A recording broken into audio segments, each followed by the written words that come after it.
دايما نلاقي جدل وحيرة بيتمحور في إن كانت الحيوانات عندها مشاعر سلبية تجاه البشر وبينهم وبين بعض زي الحقد والكره أو لأ.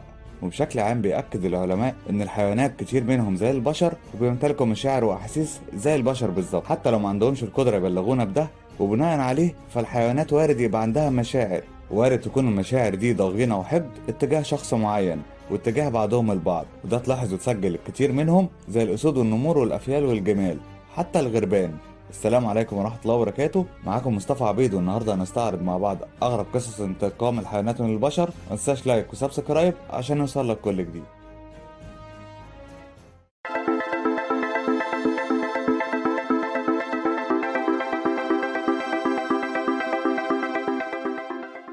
شخص اسمه بوثا في جنوب افريقيا كان بيشتغل في الصيد عن طريق انه ياخد السياح والاغنياء في رحلات لصيد الافيال في الغابات، وكان بيستخدم كلابه في انهم يهاجموا الافيال ويحاصروهم عشان يبقوا ثابتين في مكانهم لحد ما يضربوهم السياح بالنار. وفي اخر رحله ليه كانت الفيله قررت الانتقام، وابتدى يبعت كلابه تحاصر الفيله. اتفاجئ انهم بيهجموا عليه، ولكنهم قدروا يقتلوا منهم 3 قبل ما يوصلوا لهم. ولكن كان في فيل رابع ظهر فجأة ومسك سابه وسحبه في الهواء ورماه بعيد، وحاول اللي معاه انقاذه وبدأ يضربوا النار على الفيل، ويتصاب الفيل فعلا ويقع فوق سابه ويطحن جثته، وده لأن وزن الفيل كان بيتعدى حوالي 5000 كيلو.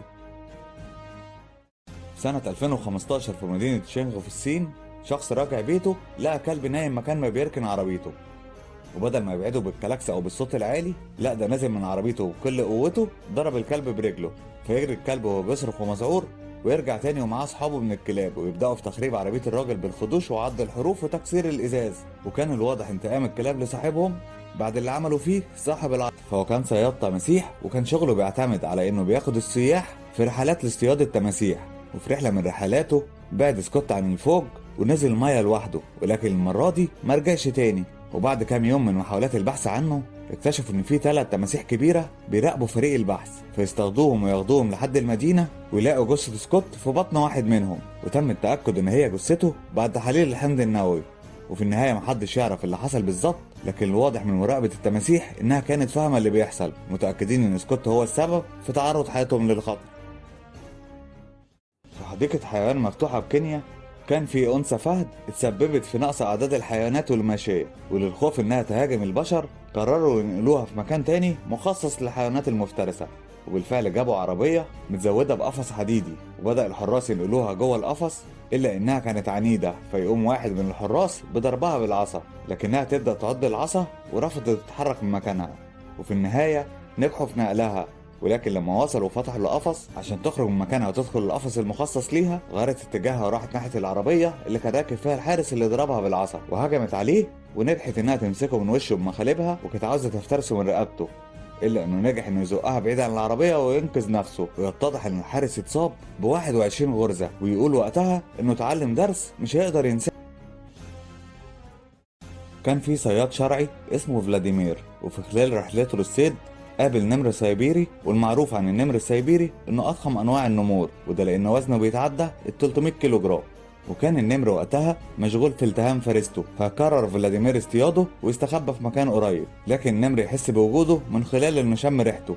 ولسوء حظ الصياد انه ما كانش معاه غير مسدس بدون ترخيص، وكان طلقة فضرب النمر بالنار، لكن الطلقة تيجي في رجل النمر ويقدر يهرب. لكن فلاديمير ما يكتفاش بده، ولكن يعوض خسارته بانه ياخد الفريسة بتاعت النمر اللي كان مشغول في اكلها ويروح على بيته وهو معتقد ان الموضوع انتهى لحد كده. لكن النمر يخرج بعدها ويبدأ في تتبع طريق فلاديمير عن طريق ريحته لحد ما يوصل للكوخ بتاعه، ويستنى هناك يومين كاملين لحد ما شاف فلاديمير راجع، فيهجم عليه وينتقم منه. وبعدها توصل للشرطة وكل اللي تلاقيه راس من غير وجه ويد متاكله وعظمتين القدم جوه جزمته وقميص غرقان بالدم. شخص اسمه مهاركو كان عضو في عصابة للمتاجرة بقرون الحيوانات، وخاصة قرون وحيد القرن، وهي تجارة مشهورة وأرباحها كتير ولكنها في نفس الوقت ممنوعة. قرر مهاركو في ليلة إنهم يدخلوا محمية برية لاصطياد حيوان وحيد القرن، وفعلا قدروا يدخلوا المكان وبدأوا في مطاردة وحيد القرن، لكنه قدر يهرب منهم، فيبدأوا يدوروا عليه لحد ما يكتشفوا إن طول الوقت ده كان بيراقبهم. وبعد ما سمعوا خطواته وراهم يبدأ يهاجمهم، فيهربوا كلهم ما عدا مهاركو للكعب اللي هو بيجري، فيدوس عليه وحيد القرن ويطحن رجل مهاركو ويكمل عليه بقرونه، فيرجع زمايله ويخاطروا بحياتهم عشان ينقذوه. وبالفعل يقدروا انهم يشيلوا صاحبهم وهو بينزف ويطلعوا بيه الجبل ويستنوا هناك الليل كله لحد لحد ما جت الشرطة واعتقلتهم. الجمل هو الحيوان الوحيد المعروف عنه انه لا بيغفر ولا بينسى، وكمان عنده ذاكرة قوية تخليه ما بينساش الإهانة مهما حصل، ومن المحتمل انه بيرد على الإساءة بهجوم شرس وانتقامي بيكلف اللي يفكر يأذيه حياته. وده بالظبط اللي حصل مع شخص هندي سنة 2016.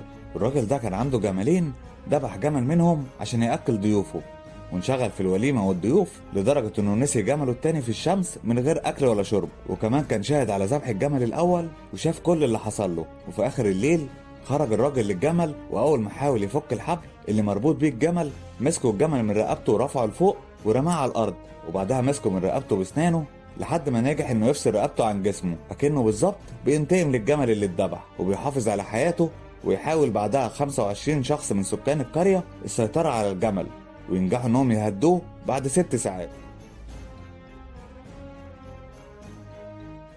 وفي سنة 2007 هجمت أنثى نمر 3 رجال، منهم 2 اخوات والتالت صديقهم، وأصرت على مطاردتهم لوقت كبير جدا رغم هروبهم منها لحد ما قتلت واحد منهم. وفي التحقيقات يتضح ان السبب انهم كانوا بيسخروا منها وبيشاوروا عليها بشكل فيه استهزاء، وده تسبب في إثارة غضبها مع انهم انكروا استخدام العنف او حتفها بأي حاجة. في مشهد مرعب جوه محمية في جنوب أفريقيا وجوه منطقة الحياة البرية اتلقى راس راجل مقطوعة وجنبها بندقية وطلقات، ويتضح انه صياد الأسود قطعت جثته وأكلته وسابت منه العظم بس. وطبعا الضحية ما قدرش يشرح كل اللي حصل، لكن الوضع كان كفيل انه يحكي القصة. كان الضحية صياد غير شرعي بيصطاد الأسود وبيبيع عظامها للسحرة عشان يستخدموها في السحر الأسود.